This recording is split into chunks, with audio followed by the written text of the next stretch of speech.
ጻውዒት ንነባራት አባላት ፖሊስ ትግራይ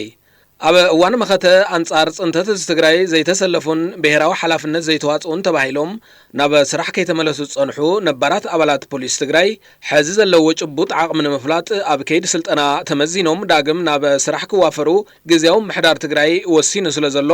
ኮሚሽን ፖሊስ ትግራይ ድማ ነዚ ስርዓት ቅበላ ዘተኣናግድ መምርሒ ኣዳልዩ እዚ ጻውዒት ኣቕሪበሎም ጻውዒት ተገይርሎም ዘሎ አባላት ፖሊስ ኣብ መኸተ ከይተሰለፉ ጸንሑን ናብ መኸተ ወፊሮም እውን ብዝተፈላለየ ምኽንያት ብዘይፍልጦ ዝምልከቶ ናይ መኸተ ኣመራርሓ ብውልቆም መኸተ ቋሪጾም ብምምላሶም ናብ ስራሕ ከይተመለሱ ጸንሑ ነባራት አባላት ፖሊስ ትግራይ በአካል ቀሪቦም ሪፖርት ዝገብርሉ ቦታ ኣብ ኮሌጅ ፖሊስ ትግራይ ቀጽሪ ፈለግ ዳዕሮ እንትኸውን ሪፖርት ዝገብርሉ ግዜ ድማ ኣብ ቀጻሊ ዝግለጽ ይኸውን እዚ ጻውዒት ዝምልከቶም አካላት ክሳብት እዋን ናተገበርዎ ክጸንሑ ዝድለ ነጥብታት ድማ ካብ ስራሕቲ ሞያ ፖሊስ ወጻኢ ናይ ዝጸንሑሉ እዋን ኩነታት ስነ ምግባርን ባህርን ካብ ወልፊ ዘለዎም ቁጥብነትን ዝገልጽ መረዳእታ ካብ ዝነብርሉ አካል መምሕዳር ብጽሑፍ ሒዞም ክጸንሑ ናብ ዝነብርሉ ወረዳ ቤት ጽሕፈት ፖሊስ ቀሪቦም ድማ ካብ ገበነጻ ምዃኖም ዝገልጽ መረዳእታ ሒዞም ክጸንሑ ቅድሚ ወራር እዋን መኸተ ይኹን ድሕሪ ስምምዕ ፕሪቶሪያ ኣብ ኢዶም ዝነበረ ንብረት ህዝብን መንግስትን ዘረከቡ ምዃኖም ዝገልጽ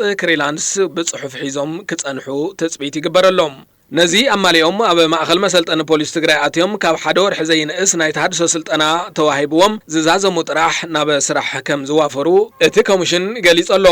ናብ ስልጠና እንትመጹ ሒዘሞም ክመጹ ዝድለ ውልቃዊ ንብረታት ድማ ምንጻፍ አንሶላ ኮቦርታን ናውትታት ጽሬትን ንስፖርታዊ ስልጠና ዘገልግሉ ቱታን ጫማን ሒዞም ክጸንሑን ናብ ስልጠና ዝኣትውሉ ዕለት ኣብ ቀጻሊ ብተመሳሳሊ መልእኽቲ ዝግለጽ ኮይኑ ክሳብ ጉንበት 10 2017 ዓመተ ምህረት ግና እቶም ክማልኡ ዝግበኦም ተባሂሎም ቅድም ኢሎም ተዘርዘሩ ቅድመ ኩነታት እናወገንኩም ክጸንሑ ኮሚሽን ፖሊስ ትግራይ ጻውዒቱ የቕርብ